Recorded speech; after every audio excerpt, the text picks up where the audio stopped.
नमस्कार दोस्तों। आशा है आप सभी खुश और स्वस्थ होंगे। आज की कहानी है बुद्ध और एक चरित्रहीन स्त्री की कहानी। जिस तरह ताली कभी भी एक हाथ से नहीं बजती, उसी तरह एक अकेला व्यक्ति लंबे समय तक किसी गलत या सही काम को खुद आगे नहीं बढ़ा सकता। इसके लिए उसको उसके ही जैसे लोगों की जरूरत पड़ती है। एक बार बुद्ध यात्रा करते हुए एक गांव पहुंचे। गांव में एक चरित्रहीन स्त्री थी जो कि बुद्ध को देखकर बहुत आकर्षित हुई।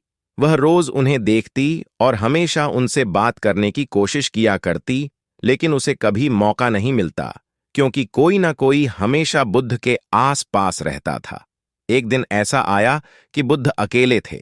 मौका पाकर वह बुद्ध के पास पहुंची। स्त्री बोली, क्या आप इस गांव में नए हैं? आपका यहां कैसे आना हुआ? बुद्ध बोले, मेरा तो यही कार्य है, गांव गांव जाकर लोगों को ज्ञान देना। स्त्री बोली, आप दिखने में बहुत आकर्षक हैं, बिल्कुल एक राजकुमार की तरह। आपने युवावस्था में ही यह गेरुआ वस्त्र क्यों धारण कर लिया?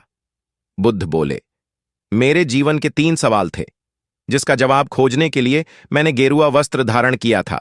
एक बीमार आदमी, एक बूढ़ा व्यक्ति और मृत्यु। इन 3 सवालों के जवाब मिलने के बाद मैं समझ गया कि जीवन में सब कुछ नश्वर है, कुछ नहीं बचाने वाला।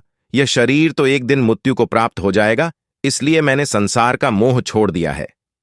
बुद्ध की बातें सुनकर वह स्त्री बड़ी प्रभावित हुई। उससे किसी पुरुष ने कभी इस प्रकार की बातें नहीं सुनी थीं।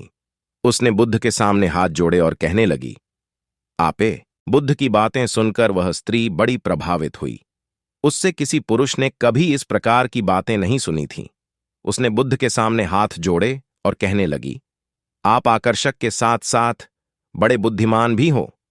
मैं आपको अपने घर भोजन के लिए निमंत्रण देना चाहती हूं। बुद्ध बोले, ठीक है, मैं आपके घर भोजन पर जरूर आऊंगा।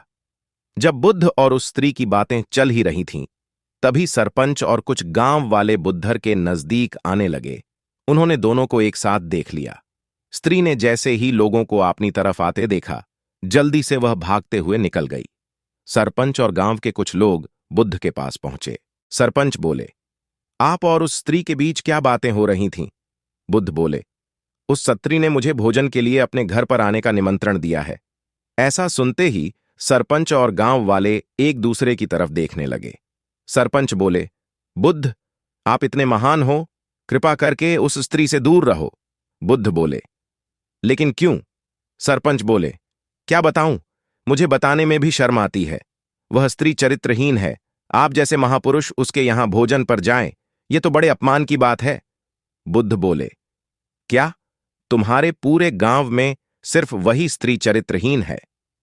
सरपंच बोले, हां बुद्ध, उसने बहुत सारे लोगों का घर तोड़ा है। वह सभी पुरुषों को अपने रूप के जाल में फंसाकर मोहित कर देती है।